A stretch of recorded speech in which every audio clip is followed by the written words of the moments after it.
I will lose uncle, cousins, we lose everyone. Lot of bruises. Hard lovings kill my bruiser.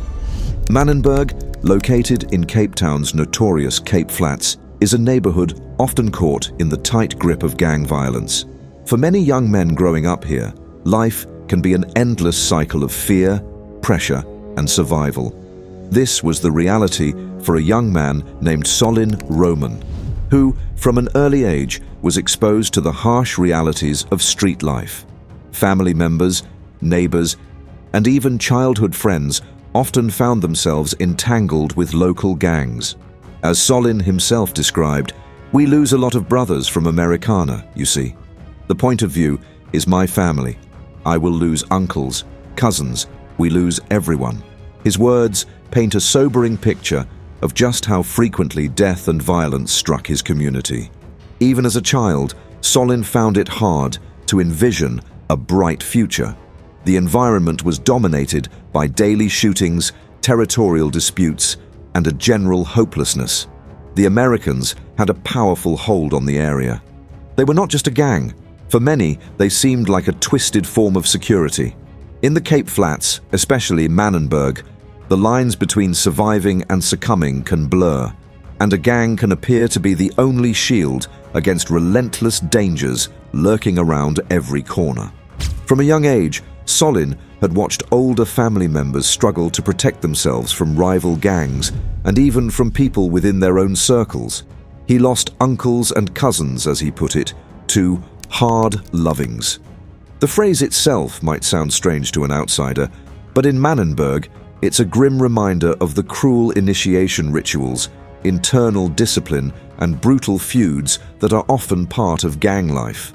The community was riddled with funerals for young people who never made it beyond their teens or early 20s. This was the tragic norm. Despite the grim backdrop, Solin retained a certain spark, one that many in the neighborhood noticed. Even as violence and loss surrounded him, he tried to carve out moments of normalcy. Sometimes he played soccer on the street. Other times he just tried to keep to himself. But as time wore on, seeing one family member after another become victims of gang-related shootings took a toll on his psyche. Fear, anger, and a sense of loyalty to those he loved pulled him deeper into the orbit of the Americans' gang. By the time he was 20, the Americans' pull became too strong to resist. Solin had lost countless relatives and any sense of safety. He felt his family name was bound to the gang. As he once said, "All my cousins is America, all my family in the same road." For him, joining seemed inevitable, an act of duty. Solin's decision to join the Americans' gang was profoundly shaped by the influence of his stepbrother, Leroy. Far from an ordinary member, Leroy held a high-ranking position within the gang, earning both fear and respect in Manenberg. His notoriety was such that his mere presence could send whispers rippling through the neighborhood. Yet, even those hardened by the Cape Flats violence were shaken when Leroy allegedly opened fire at a street party, killing a 17-year-old girl named Yuma. This tragic act, which many believed targeted a perceived threat or rival, escalated tensions in the area. Not long after, Leroy himself was gunned down close to his home. The circumstances of his death remained murky. Some residents suspected a rival gang's retaliation, while others pointed to possible internal strife within the Americans. As rumors swirled, it became evident that Leroy's actions had exacerbated cracks in the gang's leadership. His sudden demise reverberated through Manenberg, illustrating just how tenuous power and alliances could be in these volatile streets. For Solin, losing yet another loved one was devastating. Leroy was more than an infamous gangster. He was family. Determined to pay respects, Solin braved the funeral despite dire warnings. High-ranking gang funerals often become flashpoints for violence, and locals predicted trouble. Indeed, around 10 shots were reported during the service, though no one was struck. Even a YouTuber who had interviewed Solin hesitated to attend. heeding the advice of residents. Solin, however, felt compelled to stand by his stepbrother one last time, fully aware of the risks. In the days after the funeral, Manenberg's simmering tension reached new heights. Rivals sensed vulnerabilities in the Americans, and conspiracy theories about Leroy's fall spread like wildfire. Some believed his reckless shooting of an innocent teenager had turned pockets of the gang against him. Others saw it as an opportunity to dismantle the Americans' power structure. Regardless of the truth, Solin found himself in a perilous position. People began questioning his loyalties. By extension, some perceived him as an easy target. Solin had already set out on a path toward rehabilitation, hoping to leave gang life behind. Yet, in a place where loyalty is enforced by bullets, leaving can be a near impossible feat. The funeral drove home the stark reality that life here could be cut short with little warning. Solin had witnessed too many family tragedies: uncles, cousins, and now a stepbrother lost to gang warfare. Leroy's death became another haunting reminder of how unforgiving these streets can be.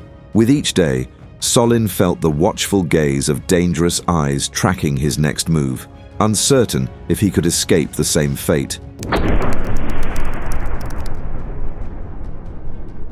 Around this tumultuous time, a YouTuber named Joshua Rubin arrived in Manenberg to film a documentary, determined to capture everyday life in one of Cape Town's most perilous neighborhoods.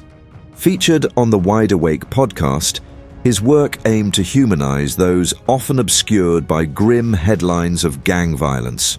When he met Solin, Joshua encountered a 20-year-old weighed down by grief and desperation, yet clinging to the faint hope of escape. Solin's candor deeply moved viewers. He spoke of his family's entanglement with the Americans' gang, the despair that pushed him to join, and a conflicted longing to break free. As the footage gained traction online, it reached members of a Christian organization known as Sons of God's Reach. Specializing in guiding individuals out of gang life, Sons of God offered a safe haven far from the relentless violence of Manenberg. Moved by Solin's story, they ventured into the area to find him, extending a place in their rehabilitation program. Though the transition frightened him, Solin drew strength from his emerging faith. "The point of view is God is good all the time," he would say, urging others to believe change was possible. Social media amplified his story, with people sharing clips of the young man who dared to defy a violent upbringing. Everything seemed to be progressing well at the rehabilitation center until news broke about his stepbrother Leroy's death. Solin had started to enjoy a semblance of stability, daily devotions, supportive mentors, and a living space free from the echoes of gunfire. But even in that sanctuary, he couldn't escape the pull of old family ties, especially when it came to saying goodbye to a loved one, no matter how complicated their life had been. Leroy's funeral was tense from the get-go. Word spread fast around Manenberg that Leroy had been killed not long after he himself pulled the trigger on innocent bystanders. The Americans were reeling, and rival gangs saw potential weaknesses to exploit. Manenberg simmered like a pot threatening to boil over. Some people warned that the funeral service could easily become a flashpoint for retaliation. Histories of violence in the Cape Flats are littered with stories of funerals turning into battlegrounds. Despite the warnings, Solin chose to attend.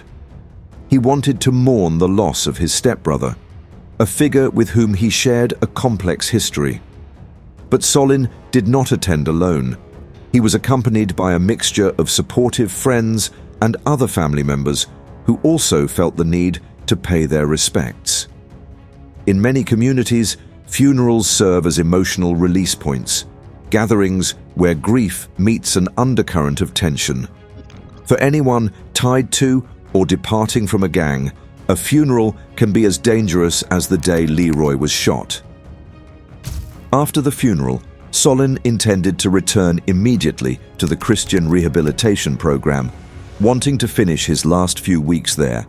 However, his father convinced him to stay in Manenberg for one more day.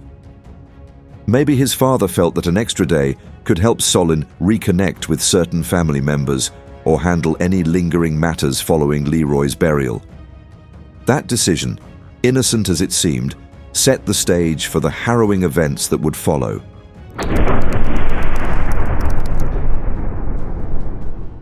The day after the funeral, Solin was still in Manenberg, trying to keep a low profile. A friend, a young woman, came by to visit him, and they spent time reminiscing about better days, or at least dreaming of them.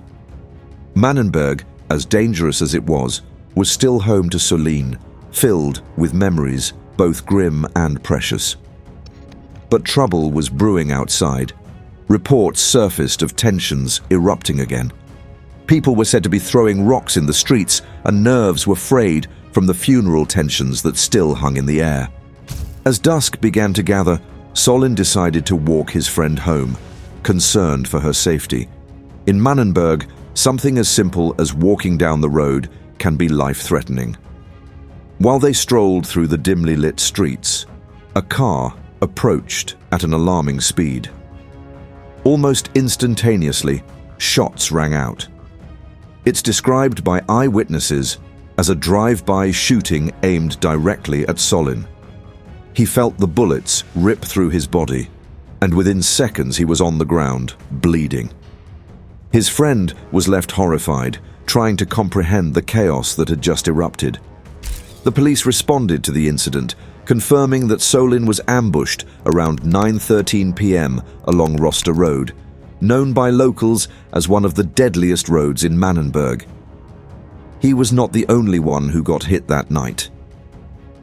People like 21-year-old Wasima Perry have also spoken about random gunfire and the sheer terror of living in a place where you can be shot simply for stepping outside. In Solin's case, the shooting was believed to be highly targeted, a consequence of his choice to abandon the Americans' gang. Immediately, he was rushed to the hospital, but the threat did not end there. Word on the streets was that gang members sometimes infiltrate hospitals to finish off their injured targets. Friends, family, and members of the Rehabilitation organization scrambled to make sure he'd be safe during his recovery. It was a harrowing atmosphere, with people anxious that the shooters might slip into the hospital to deliver a final, fatal blow. Due to his injury, Solin required multiple surgeries. When the YouTuber who had first documented his story heard the news, he went searching through the hospital wards for Solin. Upon finally finding him, he was shocked to see the once energetic young man, who not long ago was celebrating his 21st birthday, lying in bed, weakened and bruised by the gunfire. In a poignant moment, Solin handed over the cross he had been wearing at the time he was shot. It was a small gesture loaded with faith and gratitude. Somehow, he believed he was meant to survive. Over the coming days, Solin's condition stabilized. The medical teams patched him up, and the unrelenting worry about potential attackers inside the hospital slowly eased.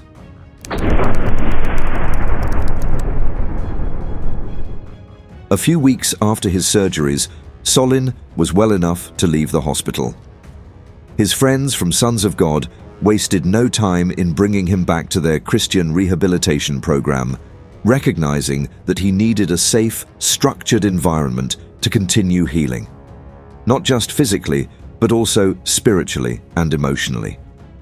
The center maintained a routine of prayer services, counseling, communal meals, and supportive fellowship. Solin arrived on crutches, but still brimming with the desire to move forward. Survival alone was a victory. In a community where so many young men never make it past their early 20s, seeing Solin reclaim his life felt almost miraculous. Even staff members at the center admitted they had worried he might not pull through. But Solin proved resilient, enduring not only a near-fatal shooting, but also the mental toll of losing yet another family member to street violence. Bearing these burdens, he pushed on. "I only trust in the Lord. The Lord, he take me out of the darkness, and he put me in the light," he would often say, reflecting on how faith had guided him through near-death experiences. As the weeks passed at the rehab center, Solin's progress became more evident. He began engaging in group discussions, sharing his story with newcomers who were also attempting to break free from their own entanglements with crime and violence. For many, Solin's authenticity, to speak about the darkest corners of Manenberg and his own regrets, was a source of hope. By hearing him talk about stepping away from the Americans' gang, others saw that they too could have a shot at redemption. Eventually, a date was set for Solin's graduation from the Rehabilitation program. It marked the culmination of a long, painful, yet transformative journey. Leaders from Sons of God, fellow participants, and even the YouTuber who filmed his first interview all gathered to celebrate. There were prayers, songs, and heartfelt words of encouragement. In a touching gesture, Solin was gifted a new necklace to replace the cross that bore bullet holes. The moment symbolized the fresh start he was determined to embrace. Though joy filled the room, there was also a realistic acknowledgement of the challenges that lay ahead. Leaving the center meant returning to a world still fraught with dangers. Rival gangs might not have forgotten his betrayal. Ties to his old life, complicated by family and lifelong friendships, were bound to test his resolve. Still, Solin stood with a renewed sense of purpose. The program's leaders expressed confidence that he could find gainful employment or continue volunteering. Channeling his experiences into mentoring younger individuals at risk of following the same path he had once walked. Thanks for watching. If you enjoyed this video, make sure to subscribe and give it a like for more content.